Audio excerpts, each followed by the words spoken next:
시편 75편 같이 읽겠습니다. 1절에서 10절까지 말씀 같이 한 목소리로 읽습니다. 시작. 하나님이여, 우리가 주께 감사하고 감사함은 주의 이름이 가까움이라. 사람들이 주의 기이한 일들을 전파하나이다. 주의 말씀이 내가 정한 기약이 이르면 내가 바르게 심판하리니 땅의 기둥은 내가 세웠거니와 땅과 그 모든 주민이 소멸되리라 하시도다. 내가 오만한 자들에게 오만하게 행하지 말라 하며 악인들에게 뿔을 들지 말라 하였노니 너희 뿔을 높이 들지 말며 교만한 목으로 말하지 말지어다. 무릇 높이는 일이 동쪽에서나 서쪽에서 말미암지 아니하며 남쪽에서도 말미암지 아니하고 오직 재판장이신 하나님이 이를 낮추시고 저를 높이시느니라. 여호와의 손에 잔이 있어 술 거품이 일어나는도다. 속에 섞은 것이 가득한 그 잔을 하나님이 쏟아내시나니 실로 그 찌꺼기까지도 땅의 모든 악인이 기울여 마시리로다. 나는 야곱의 하나님을 영원히 선포하며 찬양하며 또 악인들의 뿔을 다 베고 의인의 뿔은 높이 들리로다. 아멘. 오늘 이 시편 75편은 표제를 보면 아삽의 시 인도자를 따라 알다스헷에 맞춘 노래라고 되어 있습니다. 이 알다스헷이라는 말은 아람어입니다만은 멸하지 마소서 하는 그런 뜻이라고 해요.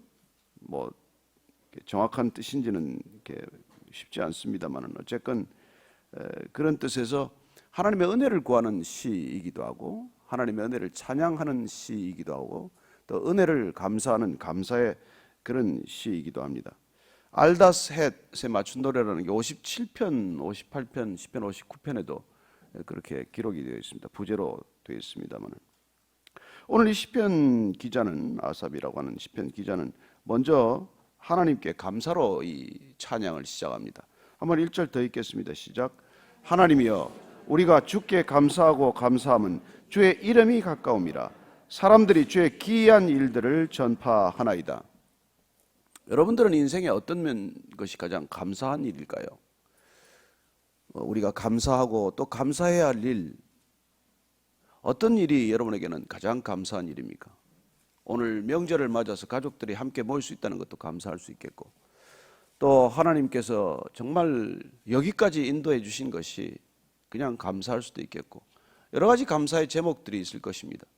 그러나 오늘 이 아삽의 시는 우리에게 감사의 제목이 하나님의 이름이 가까이 있기 때문에 감사하다고 말합니다. 여러분, 감사할 조건이 생각나면 사실 진정한 감사가 아니라는 말이 있어요. 그냥 감사해야죠. 하나님이 내게 뭘 베풀어 주셔서 감사할 수 있겠죠, 당연히. 그러나 하나님이 그냥 나와 함께 계셔서 감사하다. 그게 진정한 감사 아니겠습니까? 우리가 부부의 사랑이 깊어지면 어떻습니까? 뭘 해줘서 사랑하는 게 아니지 않습니까? 그냥 서로 곁을 지키고 있는 것, 그게 감사하고 그게 사랑하는 이유가 되지 않습니까? 그냥 여보 내 곁에 있어줘서 감사해요. 그런 것이죠. 하나님에 대한 사랑도 더 마찬가지일 것입니다. 하나님께서 우리에게 기도에 응답해 주신 것 감사하지만 그러나 기도에 응답해 주시지 않았을지라도 하나님이 나의 아버지여서 감사합니다. 하나님이 함께여서 감사합니다. 하나님이 늘 곁에 계셔 주셔서 감사합니다. 그게 저와 여러분들의 감사의 제목이 되기를 축복합니다. 그냥 우리가 이렇게 함께 모일 수 있다는 것, 그분의 이름 때문에 이게 감사한 것이죠. 많은 분들이 해외로 떠나고 또 어디로 떠났지만 또 여기 남아있는 분들 함께 모여서 오늘 아침 저는 사실 뭐 이게 64년부터인가 65년 그때는 또 신정을 세라 그래가지고 구정을 못 세게 했거든요. 구정 무슨 세는 걸 단속하듯이 그랬어요. 그래서 또 그때부터 이제 신정을 세기 시작을 해서 그냥 마음 먹고 굳게 먹고 이 신정을 세는데 왜 구정을 또 부활시켜가지고 이렇게 며칠씩 노는지 저는 사실 마음이 편치 않습니다. 왜 또 이렇게 이중과세를 또 1월 1일 나가면 쉬질 말든지. 근데 어쨌건 뭐 또 민족의 명절이라 합시고 이렇게 다들 쉬게 되었는데 어쨌건 그럼에도 불구하고 저희들이 이렇게 함께 예배를 드릴 수 있다는 사실 자체가 감사할 뿐입니다. 저는 오늘날 우리가 이 감사를 놓쳐버리면은 그냥 어느 순간 자기도 모르는 새에 교만해지게 돼 있어요. 내가 감사가 없다 이러면 딱 한 가지 그냥 자기 진단을 하면 됩니다. 내가 요즘 교만해졌구나. 그걸 알면 돼요. 내가 뭐 겸손하려고 애쓸 필요는 없지만 내게 감사가 사라졌다면 회복될 필요가 있다는 것입니다. 근데 여기서 지금 주의 이름이 가깝다고 하는 것은 주님의 임재가 가깝다는 뜻도로 있을 수 있지만, 지금 이 시는 사실 알다셋에 맞춘 노래라는 그 표제에 비춰 본다면은 하나님의 심판이 가깝다라는 뜻을 더 가지고 있습니다. 하나님의 심판, 그게 감사하다는 거예요. 왜 어제 이 시편 74편을 보면은 예루살렘 성전이 무너지고 예루살렘이 함락당하고 맙니다. 바벨론의 침공을 받고 온전히 나라 전체가 그야말로 폐허가 되는 것이죠. 그토록 모든 신앙의 중심지였던 성전이 무너지고 이제는 더 이상 의지할 곳이 없는 그런 절박한 상황이 된 것입니다. 그 이어서 이어진 이 시편 75편은 하나님께서 그러나 언젠가 저 바벨론, 저 교만한 자들, 저렇게 강포한 자들도 심판할 것이라고 하는, 그 심판이 멀지 않았다고 하는 것을 감사하는 그런 뜻을 담고 있는 시예요. 여러분, 우리는 시험이 오는 걸 항상 두려워합니다. 그러나 만약 여러분들이 이렇게 악한 세상을 살아갈 때 하나님께서 심판이 없다고 하면 무슨 소망이 있겠어요? 어쩌면 심판이 당연히 있어야 하고 심판이 가까워야 한다는 생각이 들 때가 있지 않습니까? 그래서 심판하시는 하나님, 심판주 하나님, 그 하나님이 계셔서 감사하다. 내가 이 악한 자들을, 악한 세력들을 내 힘으로 다스리고 심판할 수는 없지만 전능하신 하나님께서 언젠가는 이 세상을 공의롭게 심판하실 것이다. 그게 있어서 감사한 것이다. 그런 것이죠. 마치 시험 준비가 안 된 학생은 시험이 다가올수록 불안하지만 시험 준비가 된 학생은 시험을 치르게 해주셔서 감사하고, 시험에 내가 당연히 기회가 주어진 것 자체를 감사할 수 있듯이 그런 마음이 될 수 있다는 것이죠. 자, 2절부터 5절까지를 한번 쭉 읽겠습니다. 시작. 주의 말씀이 내가 정한 기약이 이르면 내가 바르게 심판하리니 땅의 기둥은 내가 세웠거니와 땅과 그 모든 주민이 소멸되리라 하시도다. 내가 오만한 자들에게 오만하게 행하지 말라 하며 악인들에게 뿔을 들지 말라 하였노니 너희 뿔을 높이 들지 말며 교만한 목으로 말하지 말지어다. 자, 하나님께서 내가 심판하실 것이라고 말씀해 주셨으니 감사한 일이죠. 원수 갚는 것이 내게 있다고 해 주셨으니 감사한 일이죠. 내가 원수 갚을 힘도 없고 원수 갚을 그런 상황이 아니지만, 그러나 그게 하나님께서 반드시 공의롭게 그 일을 심판하실 것이다. 이게 놀랍게도 우리에게는 믿음의 기초가 되고 믿음의 놀라운 능력이 되는 것이죠. 그래서 내가 거기로부터 풀려나는 것이죠. 그 인간 내 가슴에 품고 평생 살고 하늘 맺혀 살면 얼마나 억울합니까? 길지 않은 시간 한 인간에 붙들려 사는 것, 뭐가 그렇게 기쁘고 즐겁겠습니까? 그러나 그거 그냥 툴툴 털어버리고 하나님 반드시 심판하실 것입니다. 하나님께서 반드시 공의를 회복하실 것입니다. 그 믿음을 가지고 사는 게 얼마나 감사한 일입니까?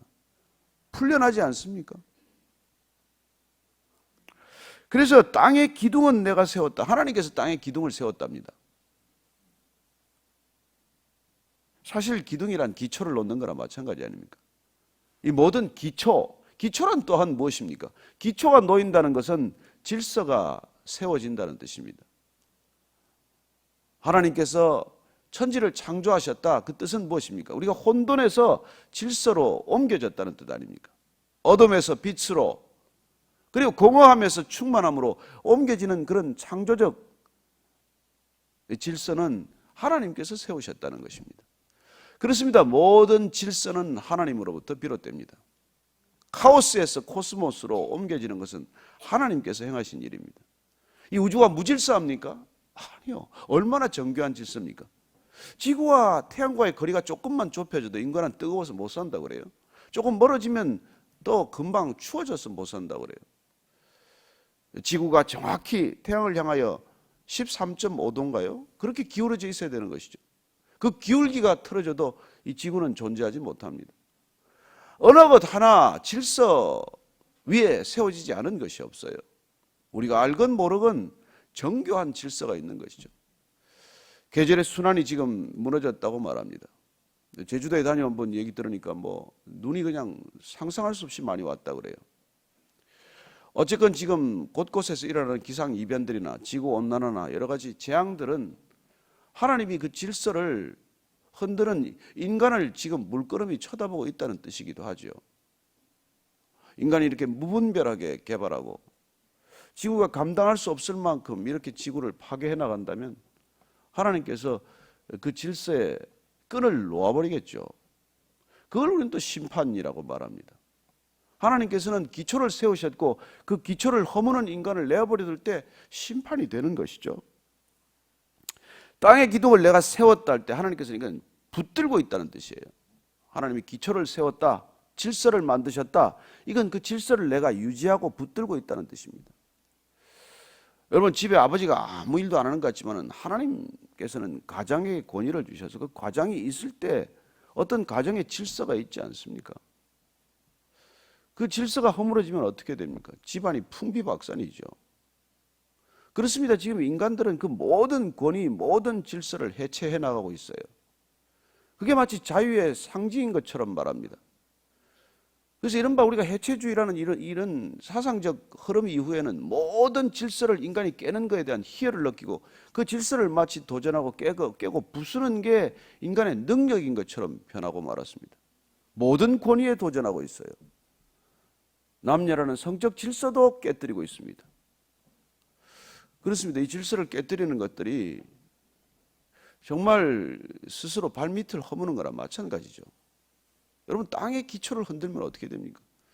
땅을 여러분 깊이 파고 들어가 보십시오. 결국 그 땅에 묻힙니다. 땅에 묻히고 말아요. 저는 하나님이 이렇게 만들어 놓은 질서를 인간이 그렇게 깨뜨리고 흐트러뜨리고 무너뜨리고 부술 때 인간이 결국은 거기에 함몰된다는 것을 그렇게 경험할 것이라고 믿습니다.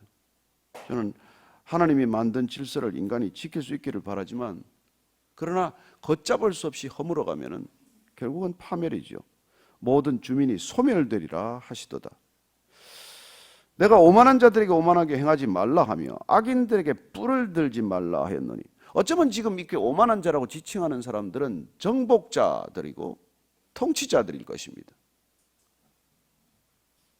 그들은 오만한 통치자, 교만한 위정자들로 군림하지만은 그러나 하나님께서 그 오만한 자들의 뿔이란 힘이요, 권세요, 능력을 말합니다. 뿔을 들다, 사람이 마치 교만을 드러내는 것과 마찬가지죠. 그래서 뿔을 높이 들다 이런 표현 자체는 당시에 어떤 권위와 권세를 상징하는 뿔을 높이 들므로써 본인을 내세우고 드러내고 자랑하는 것과 마찬가지죠. 사실은 이게 참 우리가 그 하나님을 높인다 그리고 하나님을 찬양한다 하는 신앙의 근본 자세를 잃어버린 사람들은 결국은 나를 찬양하게 돼 있어요. 나를 자랑하게 돼 있습니다. 우리가 하나님을 자랑할 것인가 아니면 나를 자랑할 것인가 결정해야 합니다. 하나님을 찬양하지 않는 사람들은 부지불식간에 나를 찬양하고 있는 것이죠. 그래서 오늘 하나님께서 이렇게 말합니다. 5절 말씀 한 번 더 읽겠습니다. 시작. 너희 뿔을 높이 들지 말며 교만한 목으로 말하지 말지어다. 제발 뿔 좀 들지 말라. 오늘 말씀 제목을 생각하다가 그렇게 붙였습니다만 제발 뿔을 들지 말라. 무슨 말인가 이게? 제발 교만하지 말라는 것입니다. 제발 교만하지 말라는 것입니다. 우리가 가는 길은 정말 겸손의 길이에요. 근데 겸손은 자연스럽지 않습니다. 여러분 교만이 자연스럽습니다. 죄인에게는 가만 내버려두면 교만합니다. 그래서 본인도 모르게 교만해지고 있어요. 그래서 내가 겸손하기 위한 안전장치가 있어야 합니다. 그렇습니다. 신앙이란 그 장치예요. 절대적 기준 앞에서 상대적 기준을 자랑하지 않는 삶입니다. 하나님 앞에 섰기 때문에 코끝에 숨으로 잠시 사는 내가 무슨 교만할 일이 있겠냐. 그러나 우리는 본성적으로 교만으로 늘 향하고 있기 때문에 어떻게 하면 내가 교만에서 벗어날 수 있는가. 이게 우리 신앙의 노력이고 신앙의 유익이죠. 여러분들은 어떤 안전장치를 가지고 있습니까? 그렇습니다. 아침마다 기도하는 것 이게 하나의 안전장치 아닙니까? 왜 기도하십니까? 하나님 앞에서 내가 누구인지를 기억하는 시간이고 그리고 무릎을 왜 꿇고 기도하십니까? 그렇습니다. 우리는 무릎을 꿇어야 할 죄인들이니까요. 왜 손을 들고 기도하십니까? 우리는 그분 앞에 날마다 항복해야 합니다. 찬양의 손일 수도 있지만 그건 항복의 손이에요. 저는 신앙이란 하나님한테 항복을 선언함으로 시작이 된다고 믿습니다. 나 자신의 절망하고 하나님을 의지하기로 결단하는 것이죠. 그래서 이 교만하지 않기 위해서 우리는 정말 각자가 가지고 있는 은밀한 안전장치가 있어야 합니다. 골방을 왜 만듭니까? 골방에 들어가서 왜 기도합니까? 그 골방에 들어가서 무릎을 꿇고 엎드리고 때로는 통곡하고 하나님께 매달리고 어린아이처럼 아빠라고 부르는 이유는 내가 누구인지를 기억하는 안전장치예요. 가만 내버려 두면 여러분 그냥 교만해집니다. 사흘만 있으면 교만해집니다. 누구나 다 저를 비롯해서.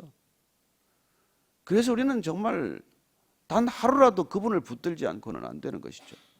사도 바울이 말합니다. 선줄로 알면은 넘어질까 조심하라. 그게 뭐 30대 때 고백이 아니에요. 나이 60이 되어서 느낀 겁니다. 선줄로 알면 그냥 금방 넘어지는 게 인간이거든요. 그래서 제발 뿔을 좀 높이 들지 말라. 하나님께서 창세기부터 계시록까지 말하는 말씀입니다. 제가 어제 이 말씀을 잠깐 준비하다가 그 뜻밖의 닉 왈렌다라는 사람을 이렇게 알게 됐어요.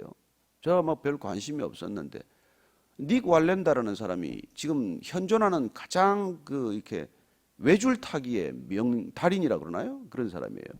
1912년에 그 나야가라 폭포를 외줄타기로 건넜어요. 7번째인가 그렇다고 합니다. 나야가라를 그렇게 뭐 건너갈 수 있는 사람이. 2014년에 그는 그랜드 캐니언에 처음으로 도전하게 됩니다. 그랜드 캐니언 양 협곡 사이에 400m 상공을 걸어가는 것이죠. 또한 외줄타기입니다. 그렇죠. 20m짜리 봉을 하나 들고 그 안전장치 없이 건넜어요. 그리고 2014년에 다시 그는 시카고의 이 193m인가요? 그 빌딩 사이를 또 걸어가게 됩니다. 15도쯤 위로 올라가는 그런 경사진 외줄타기를 해요. 두 번으로 나눠서 진행이 되는데 먼저 첫 번째 두 빌딩을 걷고 나서 그 다음 빌딩에 갈 때는 저녁 시간이 돼 눈을 가리고 외줄타기를 합니다. 일리노이 주법상 그 외줄타기를 할 때 안전장치 없이 하는 것은 안 된다고 법으로 되어 있지만 닉 왈렌다 경우는 주 정부가 허락을 해서 특별히 달인이라고 대우하느라고. 근데 그 사람이 지금 기네스북에 7가지 기록을 가지고 있는데 제가 그걸 놀란 것은 그런 기록들이나 무슨 눈을 가리고 외줄을 타고 그런 기록들이 아니라 정말 지금 수많은 사람들에게 칭송을 받고 그의 이 외줄타기는 디스커버리 채널에서 200국에다가 생중계를 할 정도로 그는 인정을 받은 사람이에요. 올해 나이도 보니까 39쯤 됐어요.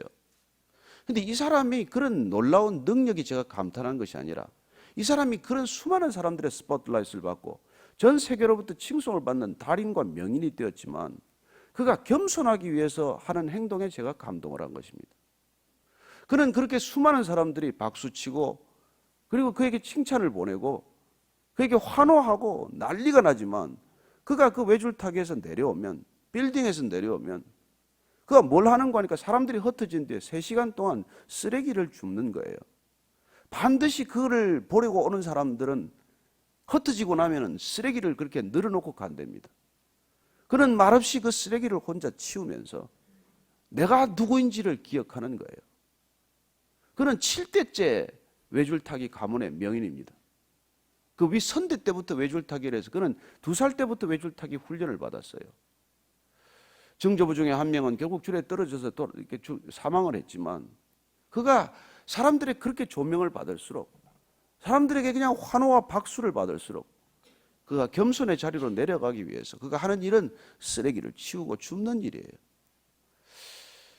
저는 여러분들이나 저나 교만한 소지들이 다 있는 죄인이기 때문에 내가 어떻게 해야 나는 이 안전하게 이 겸손을 지킬 수 있을까?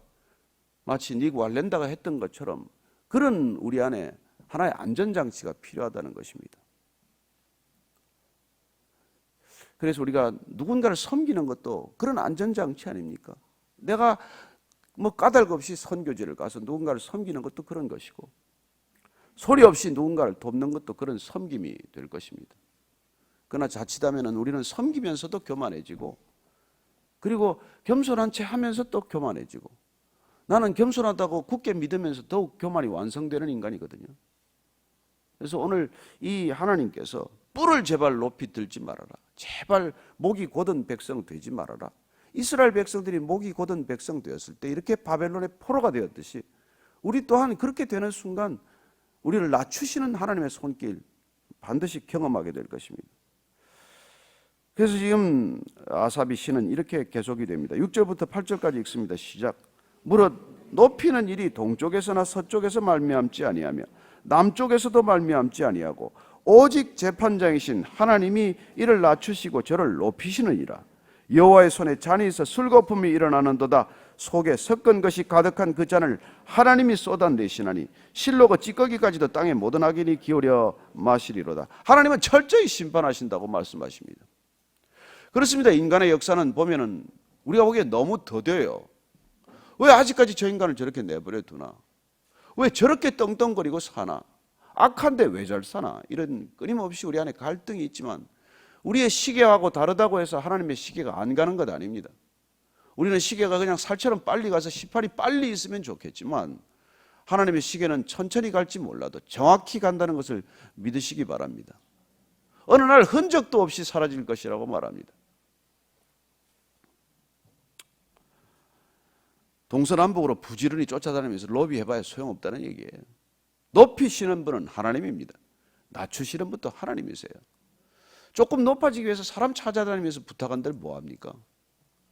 여러분, 하나님한테 의지할 걸 사람한테 의지하다가 결국은 우리가 고난을 더 깊이 겪지 않습니까? 저는 우리가 그냥 하나님 한 분 보고 가다 보면 안 되는 것 같아도 될 것이고 된 것 같아도 되지 않는 때를 만납니다.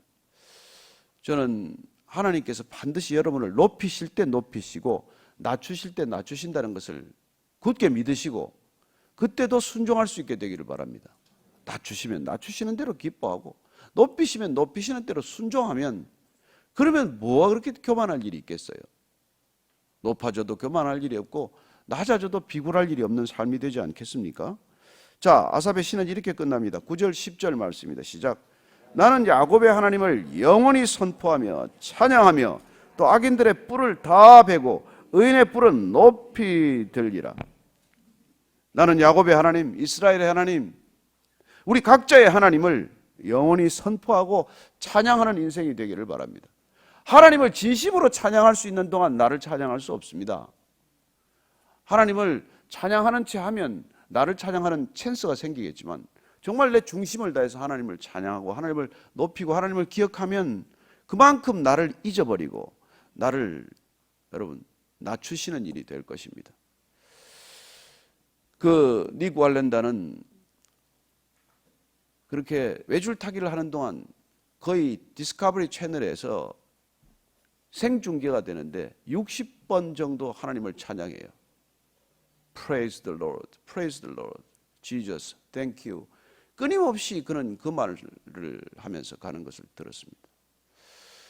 저는 그렇게 우리 인생도 외줄타기예요. 어쩌면 이런 인생의 위험한 지경을 가면서 우리 입술에 그치지 않아야 될 것은 하나님을 찬양하는 입술, 우리 구주 예수를 감사하는 기쁨, 그걸 놓치지 않을 때 우리가 이 언덕에서 저 언덕까지 안전하게 건널 수 있을 줄로 믿습니다. 이 설 연휴 때 여러분들 주님을 찬양하지 않으면 자칫 가족들하고 부딪힙니다. 오래간만에 만나서 반가운 게 아니라 오래간만에 만나서 마음이 또 상해서 헤어지지 않도록 이렇게 주님을 찬양하는 기회가 되기를 축복합니다. 오늘 우리가 같이 기도할 때 하나님, 정말 내 안에 나도 모르는 교만이 있습니다. 주님께서 제발 뿔을 높이 들지 말라고 하셨사오니 내가 기쁨이 없는 것도 그 사인이요, 내게 짜증이 나는 것도 사인이요, 내가 누군가 미워진 것도 그 사인이라는 것 주님 앞에 고백하며, 주님 오늘도 제 안에 주님만이 주시는 샬롬, 평강이 넘치게 하여 주옵소서. 주님만이 주시는 진정한 기쁨, 조이가 내 마음에 흘러 넘치게 하여 주옵소서. 하나님, 오늘 이 연휴에 주신, 구정해 주신 평안, 온 가족에게 평안의 선물이 되게 하여 주옵소서. 한번 사랑하는 가족들과 그리고 또한 또 이 평안을 누려야 할 또 많은 열방 가운데 애쓰시는 선교사님들, 또 우리가 함께 기억해야 될 믿음의 형제들 같이 기억하면서 같이 기도하겠습니다. 하나님 아버지, 주님 감사합니다. 우리에게 정말 주님이 우리의 주인 되셔서 우리의 아빠가 되셔서 아버지가 되셔서 이 어렵고 험난한 시간 주님과 함께 걷게 하셔서 감사합니다. 비록 외줄타기와 같은 인생이지만은 보호장치, 안전장치가 없는 외길이 아니라 주님이 늘 우리를 눈동자처럼 지켜주시고 살펴주시고 인도하시는 걸음인 줄로 믿습니다. 주님과 함께 동행하는 이 걸음, 날마다 주의 영광을 노래하는 걸음이 되게 하시고 나를 찬양하는 일이 되지 않게 하여 주옵소서. 하나님, 본성상 저희들은 자랑하고 싶고 드러내고 싶고 나 자신을 찬양하고 싶지만 하나님 아버지, 죄인된 우리 주님께서 피값으로 우리를 구속하셨사오니, 우리를 구원하셨사오니 주님, 그 감사 감격 잊지 않고 오늘도 가족들과 함께 샬롬의 가정, 평강의 가문 이루게 하여 주옵소서. 하나님 들어주시옵소서. 하나님, 정말 때로는 가족들이 가장 섬기기 어렵습니다. 가족들 앞에서 겸손하기가 가장 어렵습니다. 난 모르는 사람, 또 일터에서 만난 사람 앞에서는 겸손할 수 있지만 가족들 앞에서는 사랑하는데도 불구하고 그렇게 하기가 힘듭니다. 하나님, 주 앞에서 늘 내가 24시간 늘 주 앞에 있기 때문에 누구 앞에서든 겸손할 수 있도록 도와주시고 끝까지 주님 앞에서 내가 누구인지를 잊지 않게 하셔서 이 인생의 외줄타기 잘 건너게 하여 주옵소서. 이제는 십자가에서 끝까지 우리를 보혈로 덮어주시고 겸손케 하신 우리 구주 예수 그리스도의 은혜와 하나님 아버지의 무한하신 사랑과 날마다 교만의 뿔을 높이 들지 않도록 우리의 무릎을 꿇고 두 손을 들게 하는 성령님의 인도하심이 오늘 아삽의 시처럼 더 이상 교만의 뿔을 들지 말라고 하신 하나님의 말씀 기억하기로 결정한 이 자리에 고개 숙인 모든 믿음의 형제 자매들 위해, 진정한 교회 공동체 위에, 선교지의 아름다운 사역 위에 지금부터 영원까지 함께 하시기를 간절히 축원하옵나이다. 아멘.